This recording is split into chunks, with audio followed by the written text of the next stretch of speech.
Vamos a leer en Isaías capítulo 57 esta mañana. Vamos a pensar en uno de los versículos aquí. Voy a empezar en el versículo 11. El pasaje en sí, si después lo desean leer todo, tiene que ver con la idolatría en la nación de Israel y el perdón de Dios a esto que ustedes saben, conforme a Romanos 1, es una de las decadencias más bajas del hombre. De ahí Dios los entrega a los pecados sexuales que vemos en Romanos el capítulo 1, pero comienza con una decadencia, cambiar a Dios, la verdad de Dios por la mentira, la gloria del Dios único en lo que es corruptible y después el valor de Dios a lo que no tiene valor. Eso es Romanos capítulo 1. Y Dios, una vez que ellos desechan a Él, como decimos, la maldición no viene sin causa, entonces se produce el desecho de Dios. Dios hace la pregunta en el 57 de Isaías, versículo 11, ¿de quién te asustaste y temiste que has faltado la fe? ¿Y no te has acordado de mí, ni te vino al pensamiento? ¿No he guardado silencio desde tiempos antiguos y nunca me has temido? Yo publicaré tu justicia y tus obras que no te aprovecharán. Cuando clames, que te libren tus ídolos, pero a todos ellos llevará el viento, un soplo los arrebatará. Mas el que en mí confía tendrá la tierra por heredad y poseerá mi santo monte. Y dirá, este texto siempre me ha impresionado cuando he meditado el versículo que vamos a estudiar, que es el versículo 15. Dirá, allanad, allanad. Y parece ser que este versículo, estas palabras en el hebreo, nos darían la intención que comienza en el capítulo 40 de Isaías, cuando Dios envía a su profeta Juan el Bautista a enderezar el camino del Señor. Y las dos palabras allanad es levantar en alto. Una idea que corre a través de las Escrituras, cuando uno lo medita. Cuando Dios quiso traer protección a los inocentes en Israel, estableció 6 ciudades refugio y debían ser puestas en colinas, lugares altos, para poder ser vistas. Cuando Cristo habló de este tema en Mateo capítulo 5, le dice, vuestra luz alumbre, no la pongas debajo, sino en lo alto para que sea vista. El deseo de Dios es que las sendas de nuestro hogar, de nuestra ciudad, sean visibles, sean altas, sean contempladas. Barred el camino, dice la Escritura, quitad los tropiezos del camino de mi pueblo. Y por tropiezos la Escritura está hablando de aquello que está oculto, aquello que está escondido, aquello que quizás hacemos continuamente en lo secreto y que dé tropiezo a nuestros hijos, a los que nos rodean. Dios dice, debería haber elevado, la luz debe manifestarse, debe verse la gloria de Jehová en el hogar, no estar en oculto, no estar escondido. Allanad, allanad, barred el camino, quitad los tropiezos del camino de mi pueblo. Y este es el texto que vamos a estar mirando. Porque así dijo el alto y sublime. Presten atención a algunas repeticiones que Dios hace a propósito. El que habita la eternidad, cuyo nombre es el Santo. Acá viene la primera repetición. Yo habito en la altura, ya está mencionado, así dijo el alto. Yo habito en la altura y la santidad, segunda repetición, ya dice cuyo nombre es el Santo.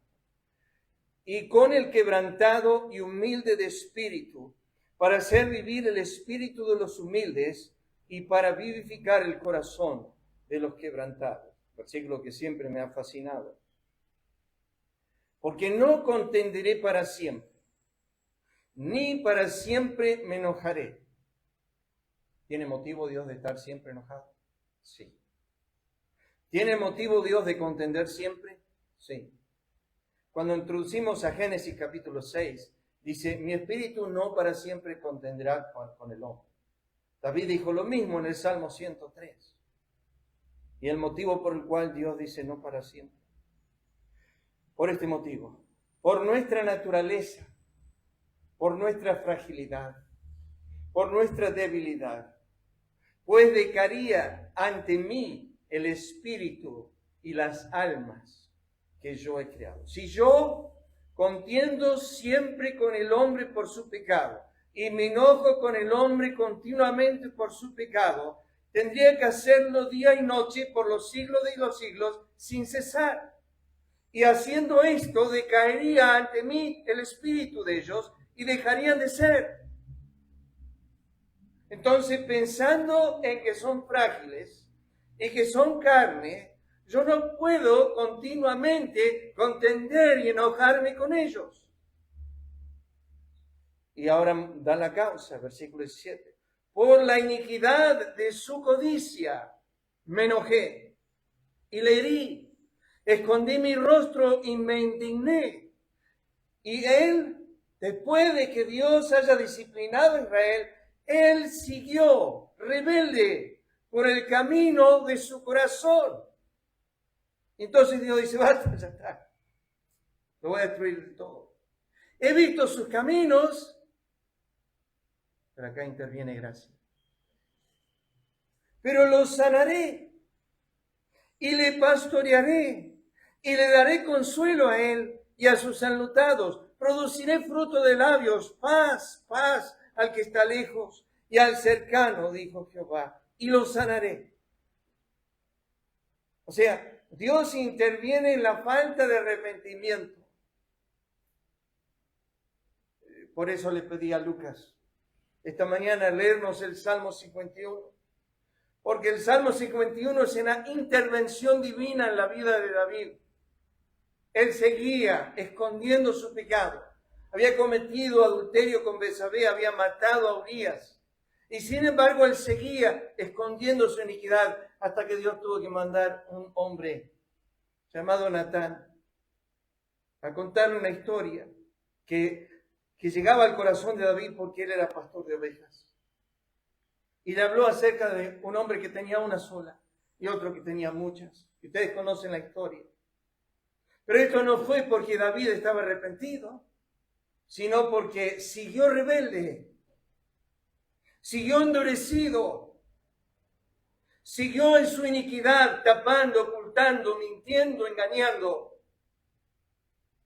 Y Dios tuvo misericordia de David. Misericordia no es cuando Dios nos deja andar en nuestros caminos, sino cuando Dios produce una interrupción, y a veces es una disciplina, porque de otra forma nosotros no prestaríamos atención. Y tiene que como apretar el clavijero, tiene que venir a parar lo que estamos haciendo.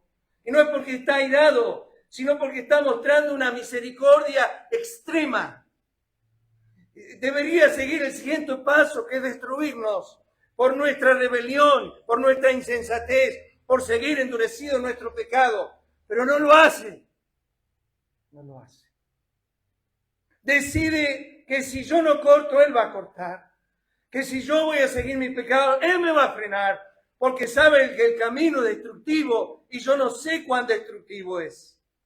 He visto sus caminos y tengo que frenar esto. Los sanaré, los pastorearé, daré consuelo, produciré paz. En su corazón los sanaré. David lo dijo en el Salmo 32. Mientras callé, se envejecieron mis huesos. Y dije, confesaré mi pecado. Se volvió mi verdor en sequedad de verano. Y eso no lo frenó a David. Hubo una disciplina interna. Salmo 51 lo dice. Dios empezó a castigar a David, no por fuera, sino por dentro. Empezó a perder la audición espiritual. Empezó a tener un corazón corrompido. Empezó a sentirse deplorable. Y Dios empezó a obrar internamente en una disciplina profunda. Pero finalmente tuvo que mandar un Natán a su vida. Pero los impíos, estos son aquellos quien Dios deja ir en sus propios caminos. Uno dice, qué bendición, qué alegría, que Dios me deje. Por tanto, los dejó a la dureza de sus corazones, dice el salmista. Pero los impíos son como el mar en tempestad. que no puede estarse quieto, y que sus aguas arrojan cieno y lodo. No hay paz, dijo mi Dios. Ahora los impíos, no había diferencia entre Israel y ellos. La diferencia es la intervención divina. Ahora deseo ir a este versículo. Escúchenlo. Vamos a ir rápidamente, pero necesito que piensen un poco en este texto, porque así dijo Jehová, el alto y sublime. Y para aquellos que han estado pensando en algunas cosas que cantamos esta mañana, algunas cosas que hemos cantado que pertenecen al Calvario, que es la interrupción divina. ¿Cuán profundo es la misericordia de Dios que dijo, estos van a seguir pecando? Tengo que intervenir. Tengo que acercarme yo. Es como aquel padre que tenía un hijo que era muy rebelde, siempre rebelde, y estaba peleando siempre afuera, hasta que finalmente lo trajo dentro y lo castigaba con un cinto que tenía. Y el hijo no aprendía y seguía rebelde, seguía haciendo sus maldades, y hasta que un día lo trajo el padre dentro, lo llevó a la pieza, se sacó el cinto y luego se sacó su camisa y le dio el cinto a su hijo. Y le dijo a su hijo, se puso de rodillas en la cama y le dijo a su hijo, quiero que ahora me pegues, porque quiero esta vez sufrir el castigo de tu paz. El hijo tenía el cinto en la mano. Y le dice, no, papá, si vos no hiciste mal, yo ya sé, pero yo quiero sufrir tu pecado, así que pégame a mí esta vez. Y el hijo se largó a llorar, dijo, no, papá, y el padre le empezó a gritar al hijo, pégame y pégame bien fuerte.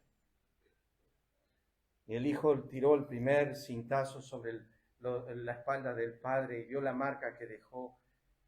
Y el padre le gritó, no, más fuerte, más fuerte. Y el hijo cayó de rodillas, llorando, quebrantado. No puedo hacer esto. Oh, si pudieses ver el corazón de Cristo, cuando recibía los golpes de Jehová, y que era por tu causa. Si pudieses verlo. Así dijo el alto y sublime, el que habita la eternidad, cuyo nombre es el Santo. Yo habito en la altura y la santidad con el quebrantado y humilde de espíritu, para hacer vivir el espíritu de los humildes y para vivificar el corazón de los quebrantados. Y déjenme llevarlos a pensar un poco en los extremos que hay en este versículo. Primeramente, alto y sublime. Encontré esta nota, no sé de quién es como un anónimo. Dice, Él es Dios totalmente trascendente en la relación con el espacio. Es alto y exaltado. Hay algunas referencias, pero ya vamos a ir. Ese es el nombre que aparece en las Escrituras en cuanto a Dios. Y déjenme remarcarles esto. Él es el término más corto en la Escritura para el nombre Dios en el hebreo. Y se traduce el Todopoderoso o el Fuerte. Elión es el alto. O sea que si ponemos los dos juntos, significa el más alto, el fuerte más alto, o el todopoderoso más alto. Entonces la nota dice, Él es totalmente trascendente en relación con el espacio. Esto va a Salmo capítulo 8 cuando dice, pusiste tu gloria sobre los cielos. Y podemos decir que lo más alto es cuando Dios puso su gloria sobre los cielos. Pero eso sigue siendo bajo, porque los cielos son bajos a los ojos de Dios. Si leen Salmo 113, versículo 6, dice que Dios se humilla para mirar los cielos. O sea que Él se tiene que humillar para poner sus ojos sobre las galaxias. Es tan alto y sublime que para poder contemplar las galaxias, Él se tiene que humillar a mirar las estrellas. Nosotros tenemos que levantar nuestros ojos en alto. Él vive en una altura que nosotros no conocemos. También habla del tiempo el texto porque dice, Él habita la eternidad. O sea, vive para siempre, eternamente inmortal. Un concepto que no entendemos. Él habita la eternidad. Y tercero dice, su naturaleza es único, por su nombre es santo. Ahora déjenme llevarles al pensamiento del Altísimo en las Escrituras, que tiene que ver con eminencia, ser glorificado, ser enaltecido, ser exaltado, tiene que ver con trascendencia. Y ese nombre que yo ya les mencioné, que es el Elión, el Dios Todopoderoso, el más fuerte, Elión, el más alto. Aparece la primera vez en Génesis 14, 18. Entonces Melquisedec, rey de Salem y sacerdote de El Elión. Ahí se traduce Dios Altísimo, Dios es Él y Altísimo el León. Sacó pan y vino. Y le bendijo diciendo, bendito sea Abraham del El Elión, el Dios Altísimo, creador del cielo y la tierra. Y bendito sea El Elión, Altísimo, el Dios Altísimo, que entregó sus enemigos en tu mano. Y dijo Abraham, y le dio a Abraham los diezmos de todo. Y respondió Abraham al rey de Sodoma, he alzado mi mano a Jehová El Elión, a Jehová Dios Altísimo, creador de los cielos y la tierra. Cuando ustedes estudian los nombres de Dios en la Escritura, Él tiene compuestos derivados. Algunos que conocen, Dios aparece en Génesis 17 a Abraham y le dice, yo soy el Shaddai, el más fuerte, suficiente. Yo soy el Shaddai. Él aparece a Agar en Génesis 16 y le dice, yo soy el Roy, que es el todo fuerte de Ve. Son compuestos de su nombre. Hay muchos en la Escritura. Este es el Altísimo. A Samuel le dice, y tronó desde los cielos Jehová, el Altísimo dio su voz. Tronó de los cielos Jehová y el Altísimo dio su voz. Por cuanto el rey confía en Jehová y en la misericordia del Altísimo no será conmovido. Porque Jehová el Altísimo es temible. Sacrifica a Dios alabanza y paga tus votos al Altísimo. Y dicen, ¿cómo sabe Dios? ¿Y hay conocimiento en el Altísimo? Pero aún volvieron a pecar contra él, rebelándose contra el Altísimo en el desierto. Se acordaban de que Dios era su refugio y el Dios Altísimo su Redentor. Pero ellos tentaron, enojaron al Dios Altísimo y no guardaron sus mandamientos. Y este versículo me encanta. Y conozcan que tu nombre es Jehová, tú solo, Altísimo sobre toda la tierra. El que habita al abrigo del Altísimo morará bajo la sombra del Omnipotente. Porque has puesto a Jehová, que es mi esperanza, al Altísimo por tu habitación. Bueno es alabarte, Jehová, y cantar salmos a tu nombre, oh Altísimo. Mas tú, Jehová, para siempre eres Altísimo. Por cuanto fueron rebeldes a las palabras de Jehová, aborrecieron el consejo del Altísimo. Y este personaje lo conocemos. Quería ser como el Elión. Quería poner su trono sobre las alturas de las nubes, subiré y seré semejante, no al santo, no al fuerte, no al todopoderoso. No, él quería ser semejante a el Elión. Torcer el derecho del hombre delante de la presencia del Altísimo, trastornar al hombre en su causa, el Señor no aprueba. De la boca del Altísimo no sale lo malo y lo bueno. Ustedes conocen la historia, pero aquí Nabucodonosor está mirando a 3 siervos del Altísimo. Entonces Nabucodonosor se acercó a la puerta del horno de fuego ardiendo y dijo, Sadrach, Mesach y Abednego, siervos de El Elión. La marca es, estos sirven al Altísimo. Daniel capítulo 4, conviene que yo declare señales y milagros que El Elión ha hecho conmigo. La sentencia es por decreto de los vigilantes y por dicho de los santos de la resolución, para que conozcan los vivientes que el Altísimo gobierna en el reino de los hombres. Te echarán de entre los hombres, con las bestias del campo será tu morada, como hierba al campo te apacentarán como a los bueyes, y con el rocío del cielo serás bañado. 7 tiempos pasarán sobre ti, hasta que conozcas que el Altísimo tiene el dominio. Hasta que reconozcas que el Altísimo tiene el dominio. Mas al fin del tiempo, yo Nabucodonosor alcé mis ojos al cielo, mi razón me fue de vuelta y bendije a El Elión, el Altísimo. El Altísimo Dios, oh Rey, dio a Nabucodonosor tu padre el reino, la grandeza, la gloria, la majestad. Fue echado entre los hijos de los hombres y su mente semejante a las bestias, y con los asnos monteses fue su morada. Hierba le hicieron comer como a buey, y su cuerpo fue mojado con rocío del cielo, hasta que reconoció que el Altísimo Dios tiene el dominio. Me gusta Oseas 7:16. Volvieron, pero no al Altísimo. Fueron como arco engañoso, cayeron sus príncipes a espada por la soberbia de su lengua. Oseas 11:17, aún peor. Entre tanto, mi pueblo está adherido a la rebelión contra mí. Aunque me llaman el león, ninguno absolutamente me quiere enaltecer. ¿Con qué me presentaré ante Jehová y adoraré al Dios Altísimo? Cristo fue reconocido así. Clamando a gran voz, dijo: ¿qué tienes conmigo, Jesús, hijo del Dios el Elyon? Lucas: este será grande, será llamado hijo de el Elyon. Y esta frase no me olvido más. Pasando Pablo y Silas, había una chica divina, estaba llena de un demonio, y siguiendo a Pablo y a nosotros, daba voces diciendo: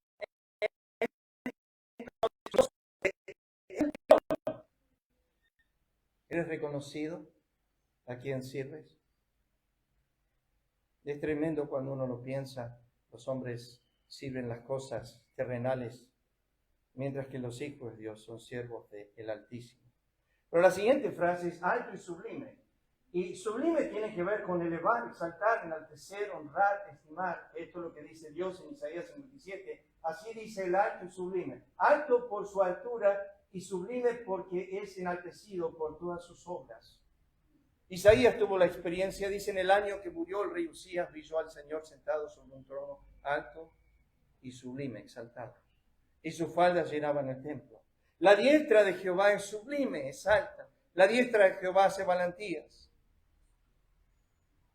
Hebreos 7:26, todos lo conocemos. Porque de tal sumo sacerdote nos convenía, santo, inocente, sin mancha, apartado de los pecadores, más sublime que los cielos. La frase es exaltado. Exaltado sea sobre los cielos, oh Dios. Exaltado sea sobre los cielos, repite el salmista, porque tú, oh Jehová, eres excelso sobre la tierra, eres muy exaltado sobre todos los dioses. Este versículo es tremendo. La altivez de los ojos del hombre será abatida, la soberbia de los hombres será humillada, y Jehová solo será exaltado en aquel día. Lo vuelve a repetir el versículo Isaías. Escuchen esto, y por favor presten atención. Por tanto, Jehová esperará para tener piedad de vosotros. Y escuchen ahora, por tanto, será exaltado teniendo de vosotros misericordia. ¿Han pensado en eso? Dios es exaltado por su gracia y misericordia para con nosotros. Piénsenlo. Esta mañana muchos viajaron de lejos. Cristian, Andrea, de Junín, acá el grupo de Peguajó. Nosotros vinimos, bueno, no tan lejos, ahí de Bragado. Y nos acercamos, ¿por qué? Bueno, hay algo que nos atrae, que es la persona del Señor, que es la persona de Dios. Pero nos atrae, ¿por qué? Porque hemos recibido, hemos obtenido, como 1 Pedro 2:10 dice, misericordia. Acá nos dice el texto: será exaltado teniendo de vosotros misericordia. O si quieren, Efesios 1:6, 12 y 14, donde dice que todo lo hace para la alabanza de la gloria de su gracia. O sea que nosotros empezamos a adorarle antes de ir al cielo, antes de estar en su presencia. Lo estamos magnificando por algo que Él ha hecho con nosotros, en nosotros. Y es que su misericordia. Será exaltado. ¿Por qué? Por la misericordia que ha tenido por nosotros. Y esto es el sufrimiento de Cristo. Recuerden lo que Él dijo. Es necesario que el Cristo sufra para que luego sea glorificado. Ustedes conocen Filipenses capítulo 2, versículos 5 al 11, donde nos habla de su descenso en humillación para luego ir a su ascenso en exaltación. Aquí está anunciado esto. He aquí mi siervo será prosperado. Escuchen ahora, 3 veces. Será engrandecido, exaltado, será puesto muy alto. El principio, ¿cuál es el principio? El principio es el que se humilla será enaltecido y el que se enaltece será humillado.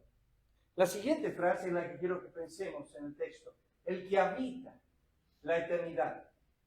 Me puse a pensar en esto, hermanos. A veces pensamos que eternidad era antes de Dios.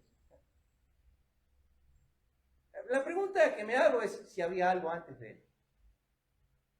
¿Y qué es eternidad? Bueno, Puse esto, eternidad no existió y luego Dios. Eternidad es su existencia, eternidad es su duración y eternidad es su morada. Por eso es lo que dice el texto. Solo Él mora la eternidad por sí mismo. o ha introducido a algunas personas a habitar en ese lugar. Los ángeles ahora moran en la eternidad. Los hombres, Dios mediante, van a morar la eternidad, ya sea en el infierno o en el cielo. Pero la existencia eterna de la eternidad es Dios. Dios ha sido eternamente la existencia de su propia morada. Eternidad no existió y luego existió Dios, sino que Dios ha sido la existencia de la eternidad. Él es eterno, por tanto, Él mora la eternidad. Escuchen algunos textos sobre esto. Deuteronomio dice, el eterno Dios es tu refugio. Y abajo los brazos eternos. Ustedes no saben lo que significa a veces eso para el alma. Hay otro pasaje aún más precioso, que es el de Salmo 90. Tú nos has sido refugio en toda generación. Antes que naciesen los montes y fundases la tierra y el mundo, desde el siglo hasta el siglo, desde Olam hasta Olam, tú eres Dios. ¿Qué significa? Yo hace más o menos 1999, 27 años, se murió mi papá, más o menos, hace mucho. Me acuerdo cuando estábamos el viernes, yo estaba con él en la cama de su muerte.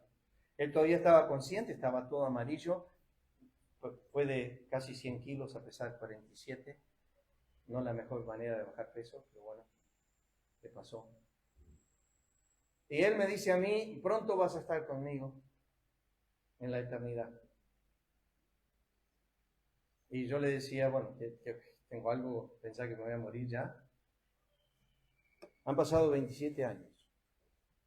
Los primeros años, y pienso muy a menudo en él, pero los primeros años fueron muy difíciles. Y la Escritura nos dice en Génesis capítulo 50, José dijo, yo muero, pero Dios. Yo muero, pero Dios. Cuando muere un ser querido y estaba en Cristo, pero Dios. Él sigue estando presente. El eterno Dios es tu refugio. Quizás te estabas refugiando en ese cónyuge, en tu esposa, tu esposo, y tenían una relación muy íntima y especial, y se llevaban re bien, y uno de ellos no está más. El eterno Dios es tu refugio. Tu trono, Dios, es eterno. ¿No has sabido, no has oído que el Dios eterno es Jehová? Jehová se ha manifestado a mí ya hace mucho tiempo, diciendo con amor eterno te he amado. Bendito sea Jehová, el Dios de Israel, de eternidad a eternidad. Esta última frase me encanta de Nehemías 9:5. Bendecida Jehová, vuestro Dios, desde la eternidad y hasta la eternidad. Bendígase el nombre tuyo, glorioso, alto, sobre toda bendición y alabanza. Mas la misericordia de Jehová es desde la eternidad y hasta la eternidad. Él no cancela para los justos su misericordia. O sea que es su naturaleza continua sobre su pueblo. Miqueas dice, sus salidas son desde el principio, como si la eternidad tuviese tiempo, desde los días, como si tuviese un comienzo, para que nuestra mente entienda, desde los días de la eternidad. Y Pedro cierra diciendo esto, antes bien creced en la gracia y el conocimiento de nuestro Señor y Salvador Jesucristo. A Él sea gloria ahora y hasta el día de la eternidad, como si tuviese un momento cuando comienza. Para nosotros sí. El día de la eternidad para Miguel va a ser cuando él pase de este mundo al Padre. El día de la eternidad para Johnny va a ser cuando él pase de este mundo al Padre. Ahí comienza el conocimiento y la participación de lo que conocemos como eternidad. La eternidad tiene algo en especial, que es inmortalidad. En eternidad no se muere más. La eternidad tiene algo más, es inmutable, no se cambia más. Dios dice, yo habito la eternidad, siempre la habité, siempre estuve ahí, en esa inmensidad. Él no dice habito los cielos y la tierra y el mar, Él no dice yo habito el universo en su inmensidad. Él dice yo habito la eternidad. Eternidad ni se puede comparar con el universo. Yo habito la eternidad. Y que yo puse el Salmo 90. Antes que naciesen los montes y formases la tierra y el mundo. Desde el siglo hasta el siglo. Desde Olam hasta Olam. O sea, Dios está diciendo, el tiempo está acá mencionado. Acá está el sándwich del tiempo, desde el día que Dios formó la tierra hasta que deje de ser. Desde el siglo y hasta el siglo, Dios no cambia. Él es el mismo. Su naturaleza no cambia, su amor no cambia, sus principios santos no cambian. Y acá le dice Isaías, Dios dice, cuyo nombre es el Santo. Ha habido a través de la historia, creo yo, de los creyentes, un concepto de que santidad en Dios es moralidad. Que tiene que ver con pureza, que tiene que ver con aquello que es no pecar. Podemos decir que aparte de eso hay ahí. Charnock en su definición de la santidad dice, Dios es su gloria, la santidad de Dios es su gloria, como su gracia son sus riquezas, santidad es su corona y su misericordia su tesoro. La santidad de Dios tiene que ver con su esencia, su naturaleza, su persona, y no tanto con sus hechos. Jamás vemos en la Escritura que se hable de su nombre en relación a su sabiduría o en relación a su poder.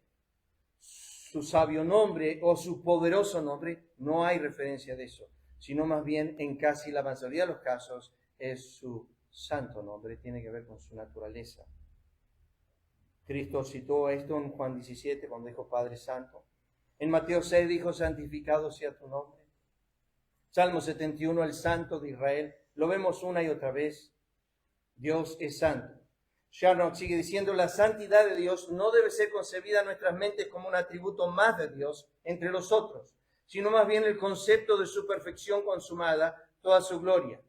Es su infinita perfección moral, coronando su infinita inteligencia y su infinito poder. Esta infinita perfección moral es la corona de deidad. Estos son algunos conceptos. Déjenme leerles rápidamente las frases en negro. La santidad de Dios, dice Charnock, podríamos decir que es el atributo de los atributos. Es el atributo donde reposan sus promesas. Salmo 89, 35, juré por mi santidad. Es el atributo que refleja su gloria y su hermosura. El poder de Dios describe su brazo, su mano. El ojo de Dios describe su omnisciencia. La misericordia de Dios describe sus entrañas. El amor describe su corazón. La eternidad describe su duración. Pero la santidad describe su hermosura. Adorad a Jehová en la hermosura de su santidad, dice la Escritura. David habla de esto en el Salmo 27, ¿se acuerdan cuando dice, una cosa he demandado a Jehová, esta buscaré, que yo esté en la casa de Jehová todos los días de mi vida para contemplar la hermosura de Jehová? ¿Qué significa santo? Bueno, es la palabra que significa distinto, único, diferente, único en su clase. Esto lo hemos estudiado aquellos que han tomado algo de las notas que yo di hace unos años atrás de la santidad, pero déjenme llevarles. Me gusta esta frase de Ana, no hay santo como Jehová. Mi padre, me acuerdo años atrás predicando este texto. ¿Saben cuándo lo dijo Dios a esto? O Ana lo dijo. Tenía un esposo que por nada era santo. ¿Por qué? Porque tenía dos mujeres. Penina y Ana. Y el Cana se acercó a Ana en su sufrimiento y le dijo, ¿no te soy yo mejor que 10 hijos?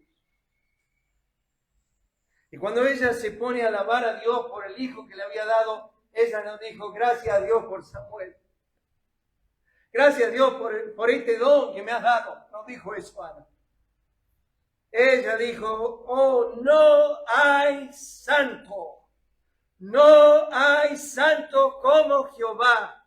Es único. No hay como Él. Me ha hecho sentir su presencia. No hay como Dios. Déjeme llevarles a este concepto único. En realidad, cuando pensamos en la santidad de Dios, tiene que ver con alguien que es diferente, es distinto, singular, es único en su género, no hay con su clase. Ana dijo, no hay santo como Jehová. No desfallece, no hay quien lo alcance.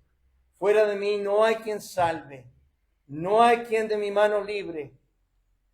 Yo soy el primero, yo soy el postero, fuera de mí no hay Dios. No hay Dios sino yo, no hay fuerte, no conozco ninguno. No hay Dios fuera de mí. Todos los no hay de la Escritura le estoy mencionando, simplemente para decirle Dios es uno. Y él dice en Isaías 57, versículo 15, mi nombre es santo. Dice así la Escritura, yo habito en la altura y la santidad, con el quebrantado y humilde de espíritu, para hacer vivir el espíritu de los humildes, vivificar el corazón de los quebrantados. Habito tres cosas: la eternidad, la altura, la santidad. No sé de un lugar más precioso que es el lugar donde está Dios. Pero aquí el salmista agrega algo. Perdón, el profeta Isaías. Noten lo que dice. Yo habito en la altura y la santidad y... ¿Notan eso? Yo habito en la altura y la santidad y... Yo habito en la eternidad. Yo habito la eternidad. Yo habito la altura. Yo habito la santidad. Y habito con los ángeles. Yo habito en las colinas, en los montes, en los lugares preciosos de este mundo. No. Yo habito en la eternidad. Yo habito la eternidad. Yo habito la altura. Yo habito la santidad. Y yo habito con el quebrantado y humilde de espíritu, para hacer vivir el espíritu de los humildes y para vivificar el corazón de los quebrantados. Escuchen algunos textos que aparecen en cuanto a esto. Cercano está Jehová a los quebrantados de corazón y salva a los contritos de espíritu. Lucas leyó esto. Los sacrificios de Dios son el espíritu quebrantado. Al corazón contrito y humillado no despreciarás tú, oh Dios. El escarnio ha quebrantado mi corazón, un salmo profético de Cristo. Estoy acongojado. Esperé que Él se compadeciese de mí. Esto de Salmo 22, no lo hubo. Consoladores, ninguno hallé. Vuelves al hombre hasta ser quebrantado. Esto es tremendo. Es la palabra realmente destruir. Llevar a que no es nada. O sea, aplastarlo en el polvo. Vuelves al hombre hasta aplastarlo, quebrantarlo, llevarlo a que es polvo y ceniza, y luego le dices al oído, convertíos, hijos de los hombres. No todos los hombres son llevados a él. Él sana a los quebrantados de corazón y venda sus heridas. El Espíritu de Jehová el Señor está sobre mí porque me ungió. Me ha enviado a predicar buenas nuevas a los abatidos, a aventar a los quebrantados de corazón, a publicar libertad a los cautivos y los presos, apertura a la cárcel. Y Jeremías, viendo la maldad del pueblo, dice, quebrantado estoy por el quebrantamiento de la hija de mi pueblo. Entenebrecido estoy, espanto me ha arrebatado. A causa de los profetas mi corazón está quebrantado dentro de mí. Hazme oír gozo y alegría, y se recrean los huesos que has abatido, que es humillado, llevado hasta el polvo. Misma palabra. Los sacrificios de Dios son el espíritu quebrantado, el corazón contrito y humillado, no despreciarás tú, oh Dios. Isaías 53, del Hijo de Dios. Mas él herido fue por nuestras rebeliones. Anoté ahí molido. Esta es la palabra. Humillado, abatido por nuestros pecados. Ahora escuchen esto. Job 5:11, primera frase. Que pone a los humildes en altura. O sea que los lleva al alto. El quebrantamiento y la humillación están asociados a la obra de Dios y a la contemplación de Dios y de nosotros. Tres cosas. Quiero que entiendan bien, cuando Dios dice yo habito con el quebrantado y humilde de espíritu, es una persona que ha tenido la presencia de Jehová, que ha sido tratado por Dios, Habito con el quebrantado y humilde de espíritu. Está asociado primero a la obra de Dios, segundo a la contemplación de Dios y tercero a la contemplación de nosotros. Escuchen bien. Primero la obra de Dios. Él necesita tratar con nosotros. Segundo, la contemplación de Dios. Déjeme ilustrarlo. Se lo ilustro con Job. Dios primeramente vino con una aflicción muy fuerte a Job. Era sin causa. Pero de a poquito se fue desgastando en la aflicción y empezó a pecar con sus palabras. Al principio no pecó y después comenzó a pecar. Y cuando llega al final, Eliú está realmente turbado con Job y dice, ojalá que Job sea probado conforme a sus palabras, porque se ha justificado a sí mismo antes que a Dios. Y llega el Señor a la escena. Y aquí se produce la contemplación de Dios. Eliú dice, ojalá que Job fuese probado, y Job venía siendo probado. Dios estaba obrando en Job, y ahora se produce la contemplación. Job termina el 84 que cantamos, ahora, mis ojos te ven. Y sucede lo tercero, la contemplación de nosotros. Me aborrezco. Comenzó pensando que era algo. Y yo creo que esta mañana, para muchos de nosotros, esa vida moral que pensamos que llevamos, creemos que estamos bien. Creemos que estamos bien. Cuanto más lejos de Él, mejor nos vemos. Cuanto más cerca de Él, peor nos vemos. Más deplorable, más con el sentir de que no puede estar cerca. Yo habito con el quebrantado, con el humilde, de espíritu. Pedro estaba en el barco con él. Recién habían tenido una pesca tremenda. Y Pedro le dice al Señor, apártate de mí. Soy hombre pecador, no estés al lado mío. Y el Señor dice, no me di cuenta, tenés razón. Y salió nadando. Se quedó.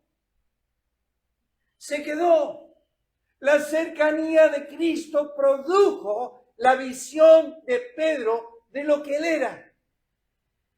Produjo un quebranto, una humillación, un sentir de ser deplorable, de ser vil. Y la presencia de Cristo produjo eso en él.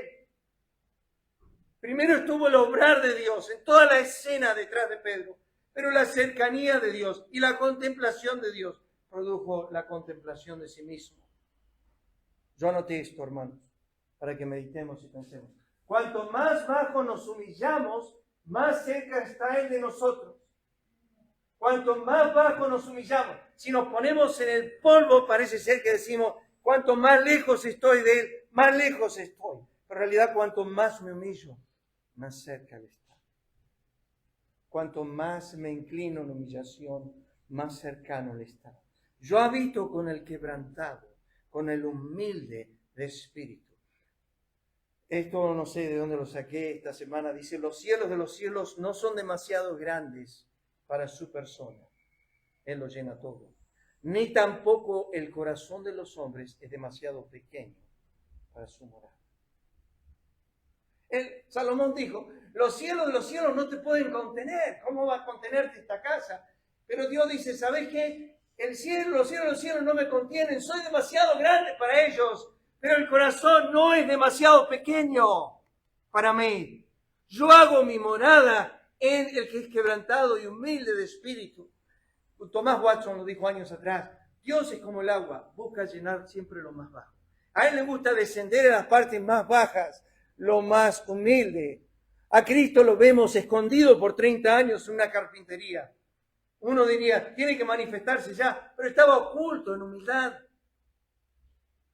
Otra frase, aquel que habita sobre los querubines y entre las alabanzas de los serafines, no menosprecia habitar entre los suspiros de una pobre alma humana. No soy digno de que entres a mi casa. Oh, sé propicio a mí, un pecador. No soy digno de ser llamado tu hijo. Esas son las almas con las cuales Dios quiere estar, desea estar. Está lejos de los soberbios, está cercano a los humildes de espíritu, da mayor gracia, resiste a los soberbios, pero da gracia a los humildes, dice la Escritura. Cristo fue molido y quebrantado por nuestros pecados. Eso lo sabemos. Nosotros, a diferencia de Él, somos tratados por Dios por nuestras rebeliones. No ha hecho con nosotros, obviamente, conforme a nuestros pecados. Pero acá viene el accionar del Señor. Escuchen, ya termino. Jehová empobrece y Él enriquece. Abate es la misma palabra hebrea. Abate, humilla, contrista y enaltece. Es Jehová que lo hace. Es su accionar. Escuchen, derrama el ardor de su ira. Derrama, le dice a Job, derrama el ardor de tu ira. Mira todo altivo y abátelo. Mira todo soberbio, humíllalo. Y quebranta a los impíos en sus hijos. Entonces, si puedes hacer esto, dice Dios a Job, tienes un brazo como Jehová. Si tú puedes actuar así, tú puedes agarrar al soberbio y humillarlo, tú puedes hacer esto, entonces tiene un brazo como el mío. Que se humilla a mirar en el cielo y en la tierra, Salmo 113:6. Jehová exalta a los humildes y humilla a los impíos hasta la tierra. La altivez de los ojos del hombre será abatida, la soberbia de los hombres será humillada, y Jehová solo será exaltado en aquel día. ¿Qué hace Dios con los quebrantados y humildes? Primero, el salmista dijo, cercano está a los quebrantados de corazón.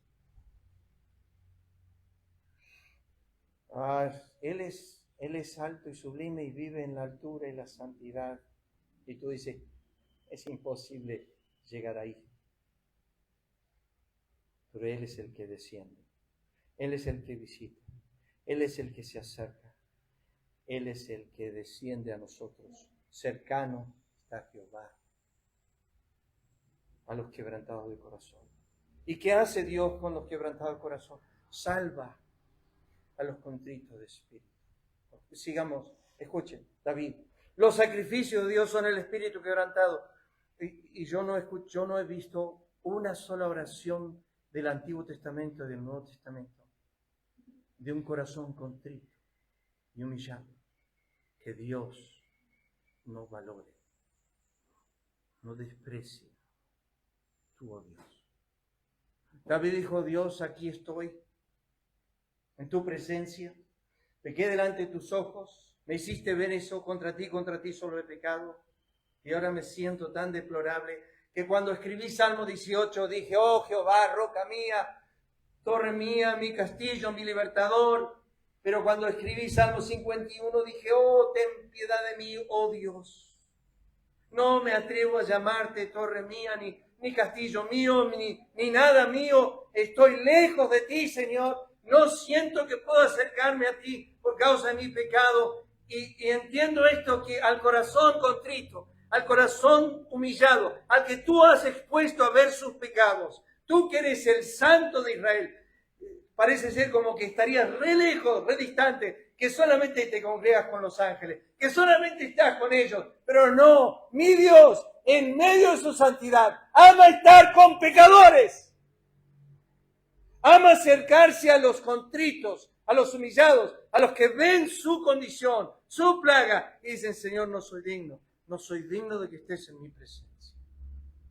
No desprecia a Dios el corazón contrito y humillado. Salmo 147, otra acción de Dios a los quebrantados. Él sana a los quebrantados de corazón, venda sus heridas. Dice, me mandó el Señor, dice Cristo, a vendar los corazones, los quebrantados de corazón. Pero ahora, Isaías 57, 15. ¿Qué hace Dios con el corazón quebrantado y humilde? Nótenlo. Y con el quebrantado y humilde de espíritu, para hacer vivir, para vivificar. ¿Qué significa, pastor? Significa esto, que cuando Dios se revela a tu corazón, como lo hizo a Job, y te muestra tu vileza, algo sucede en el alma. Literalmente caes a sus pies como muerto. Isaías dijo, ay de mí, soy un hombre inmundo y soy un hombre muerto. Necesito el poder de tu resurrección. Daniel dijo, no quedó en mí fuerza alguna. Juan, cuando vio a Jesús en el capítulo 1 de Apocalipsis, dice, caía a sus pies como muerto. Dios sabe eso. Dios sabe que cuando Él revela su gloria al corazón y muestra mi iniquidad, quedo tan quebrantado y tan humilde de espíritu que no quiero vivir. No quiero seguir. He fracasado en todo. He sido deplorable. Soy vil. ¿Qué te responderé? Anote esto. Al estudiar las Escrituras, vemos que todo hombre como Isaías ve la gloria de Él y escucha sus alabanzas de su santidad y se siente un hombre muerto. Como Juan dijo, caía a sus pies como muerto. Daniel perdió toda su fuerza, quedó débil sin fuerza. Pedro se sintió pecador en extremo. Pablo miserable. Job vil. Isaías inmundo. Juan muerto. Dios habita con los pobres, miserables, publicanos, pecadores, los que tiemblan a su palabra, los Josías, los Manasés que se humillan. Dios habita con los quebrantados de corazón. Cuanto más bajo estamos nosotros mismos, más cercano está el santo. ¿Y qué hace con el que se siente muerto? ¿Qué hace con el que se siente vil y deplorable? Hace una pregunta. ¿Quién irá por nosotros? Isaías se atreve a decir, acá estoy, Señor. Si te sirve, envíame a mí. Al contrito y humillado, al quebrantado, no despreciarás tu Dios y estás cercano a ellos. Cuando te sientes más vil es bueno, porque lo has visto a Él. Cuando te sientes más basura es bueno, porque has contemplado tu corazón, la plaga de tu corazón. Y cuando estás en esas circunstancias y te ves así, tu naturaleza misma dice, Él debe estar re lejos. Él nunca estuvo más cerca. Porque no hay nada de lo que tú ves de ti mismo que Él no vio desde el día de la eternidad. Pero lo que Él quiere es un corazón quebrantado y humilde. Y eso lo produce Él. Por su obra, por su contemplación y por mostrarme a mí lo que yo soy. ¿Y qué dice Isaías? Que Él está ahí para volver a dar vida, consuelo, vivificar.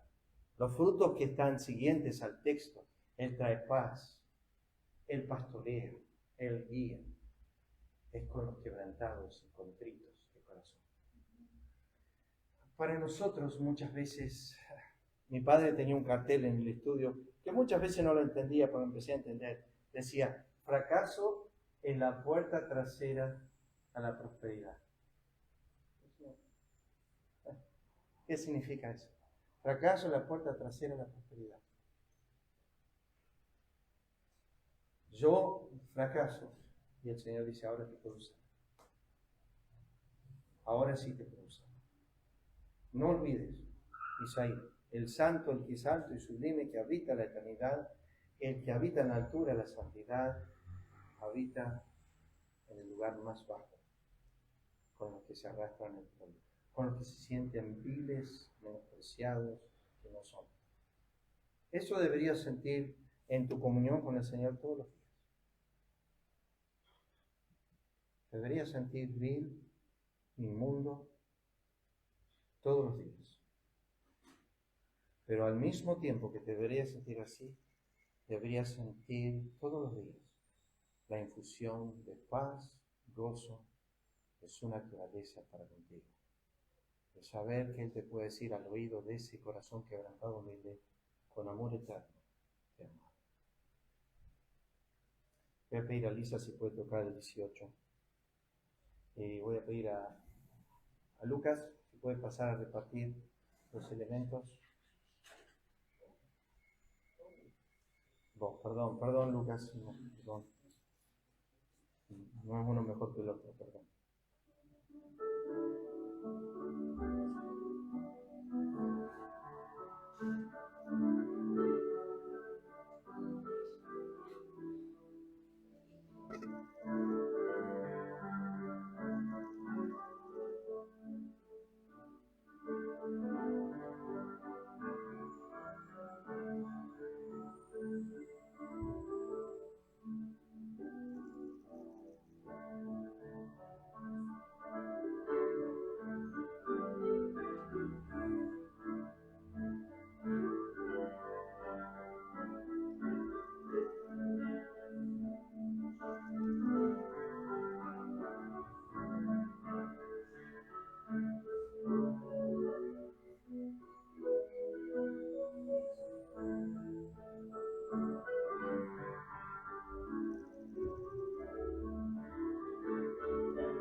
El apóstol escribiendo a los Corintios dijo, porque yo recibí del Señor lo que también os he enseñado.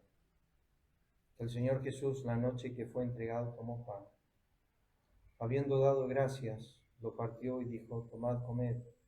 Esto es mi cuerpo que por vosotros es partido. Haced esto en memoria de mí. Todos juntos.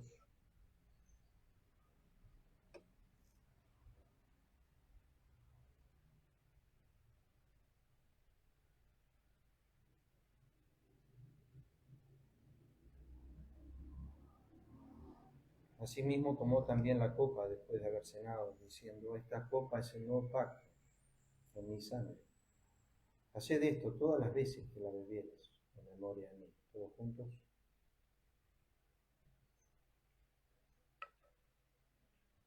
Así pues, todas las veces que comieres este pan y bebieres esta copa, la muerte del Señor anunciás hasta que Él venga. Vamos a terminar con oración. Padre, te agradecemos por esta mañana de resurrección que nos concedes, como ya se ha orado. Gracias te damos, Señor, por el cuidado, la protección que has tenido con nosotros. Gracias te damos por aquel que fue molido, y como dice Isaías 53:10, Jehová quiso quebrantarlo. Él fue quebrantado por causa de nosotros.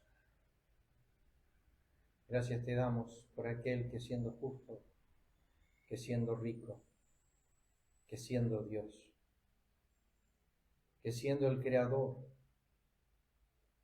cuántas cosas, oh Dios, que fue y dejó, se despojó de sí mismo, y aparte de eso fue molido, fue quebrantado. Y tú deseas en nosotros que tengamos un corazón contrito y humillado, que podamos unirnos al espíritu de aquel que dijo, aprended de mí que soy manso y humilde de corazón. Ayúdanos a entender que el que habita la eternidad y que habita en la altura y la santidad, en su corazón está en los lugares más bajos. Es humilde. Bendice nuestro tiempo juntos de comunión. Gracias por este día de resurrección. Pedimos, Padre, tu bendición. Lo pedimos en el nombre de Cristo. Amén.